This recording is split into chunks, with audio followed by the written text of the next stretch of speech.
Ya, di sini kita akan membahas tentang wawancara atau interview. Pertama kita akan membahas tentang pengertian dari wawancara. Apa sih yang dimaksud dengan wawancara itu? Di sini wawancara adalah suatu proses komunikasi antara dua pihak atau lebih yang bertujuan untuk mendapatkan informasi tertentu. Jadi intinya berkomunikasi harus lebih dari satu orang. Ini wawancara. Ini secara singkat saja karena yang paling penting adalah ini bawahnya. Terus tujuan wawancara. Yang pertama mengumpulkan data.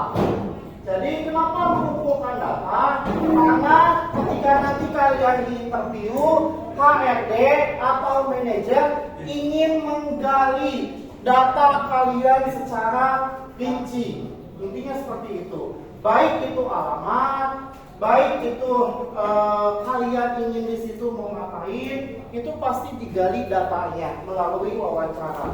Lalu yang kedua, mendapatkan informasi mendalam. Contoh, ada bahasa tak kenal maka tak sayang. Saya nggak tahu nih si Igi Pangetek sebelum HRD itu nggak tahu, makanya si HRD itu nanya Igi dari mana, alamatnya di mana, itu harus didapatkan informasi.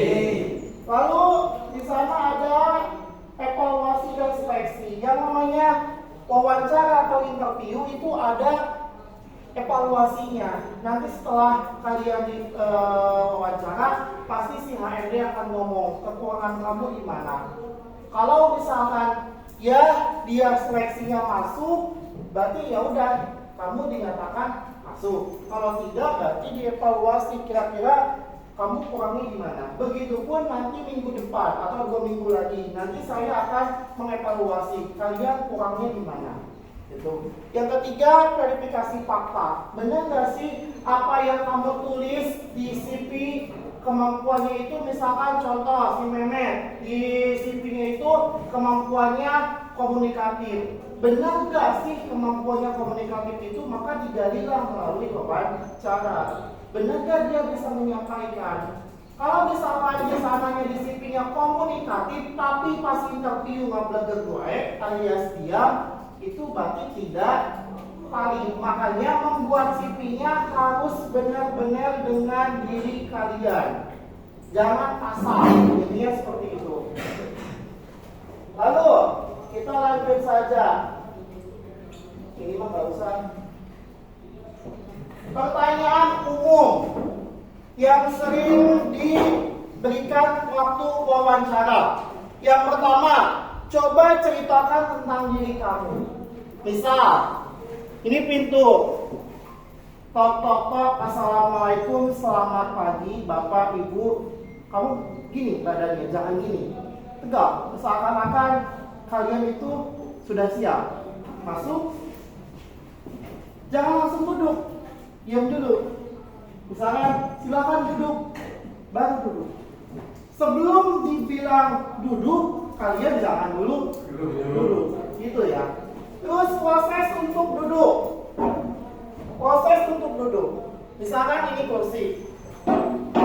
Kalian sebelah sini. Duduk. Siap?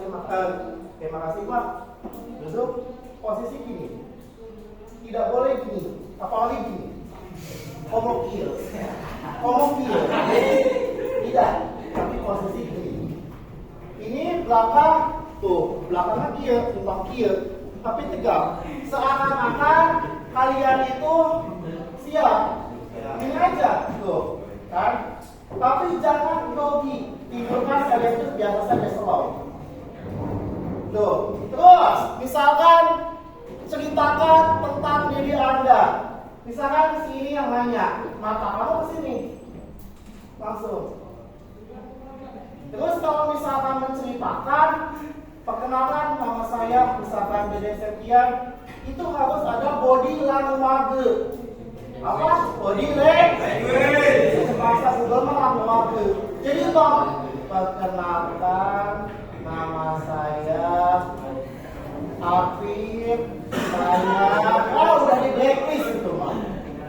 Nah, cara menjawabnya seperti apa? Nih, perkenalkan, nama saya Karina Putri. Lulusan Teknik Sepeda Motor SMK Lentera Bangsa 2. Saya memiliki minat yang tinggi pada bidang pemasaran. Selama kuliah saya berhasil. Nah, diperkenalkan diri itu dimunculkan nama kamu siapa, lulusan siapa, lulusan dari mana, jurusan apa. Lalu di sini bagaimana caranya kamu bisa menggait lawan interview kamu. Intinya kamu promosi tentang diri sendiri.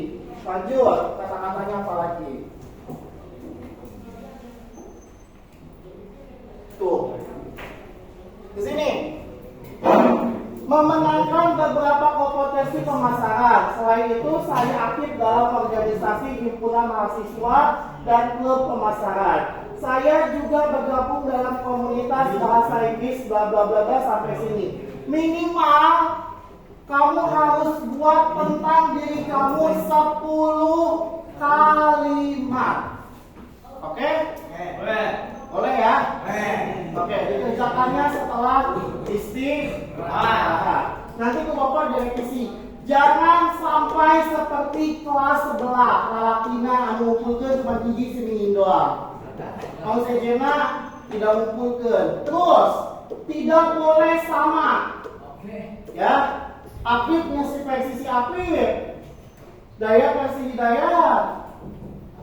Tidak boleh sama, si Hafiz versi si Hafiz. Nah, di sini kamu bisa memasukkan kamu organisasi di mana dan termasuk PKL.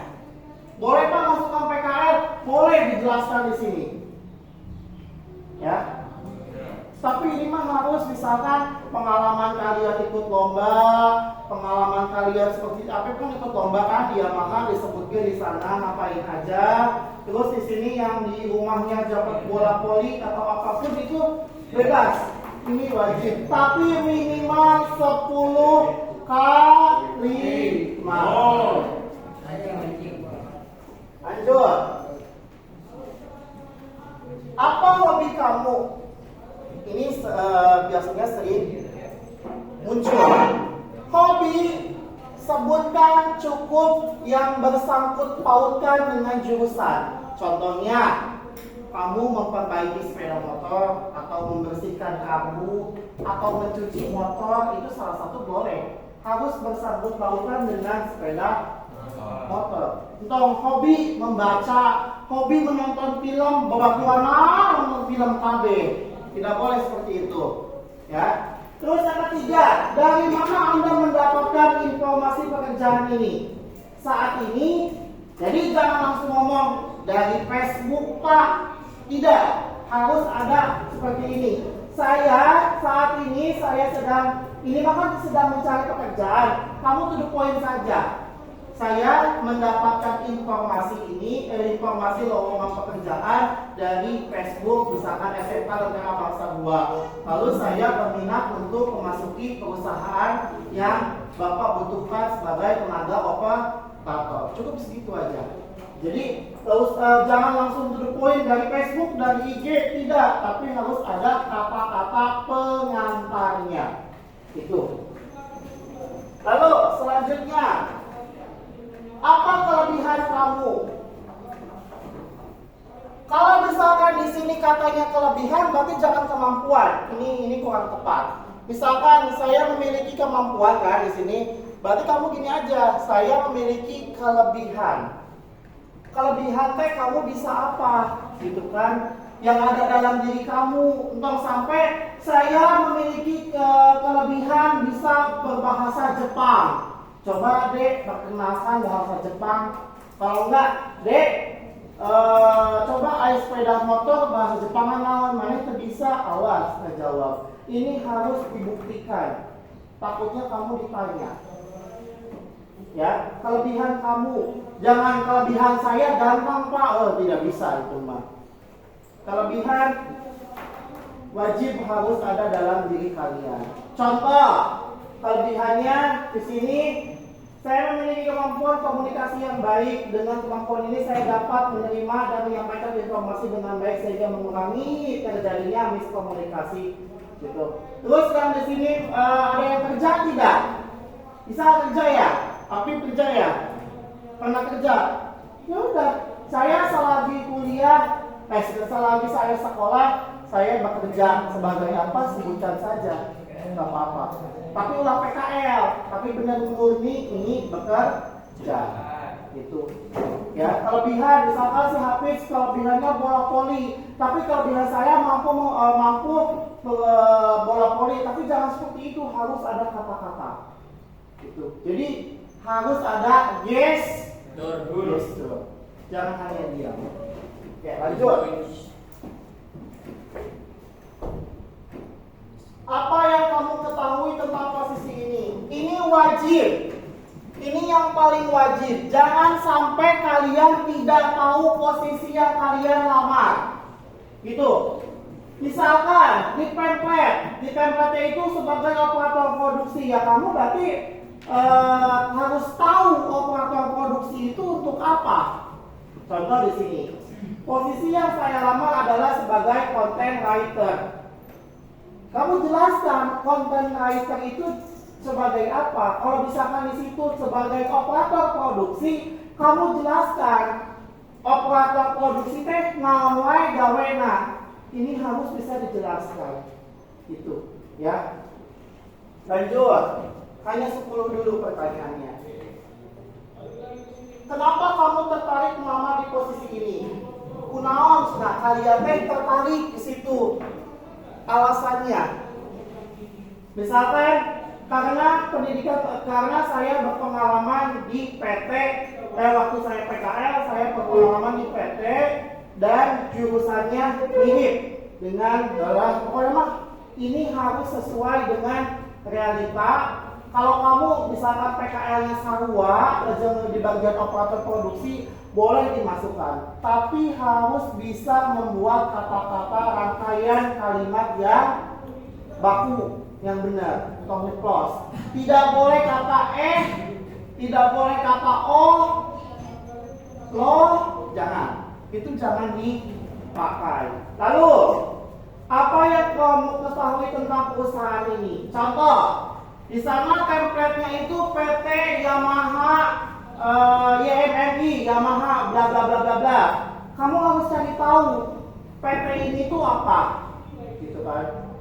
Kan rangkaiannya itu pertama kamu ngirimkan CV, ngirimkan persyaratan, ngirimkan surat lamaran ke email. Kalau sudah dipanggil, misalkan kalian dipanggil di satu kelas, lalu kalian melaksanakan psikotes yang pada diajarkan. Setelah diajarkan psikotes, lalu ada interview. Misalkan selamat diri masuk ke interview. Nah, diri harus cari tahu posisi perusahaan ini tentang apa. Jadi kamu harus bisa menjawab. Jangan sampai tidak bisa menjawab. Dulu teman saya ditanya apa yang kamu ketahui tentang perusahaan ini. Kalau saya dulu menjawabnya perusahaan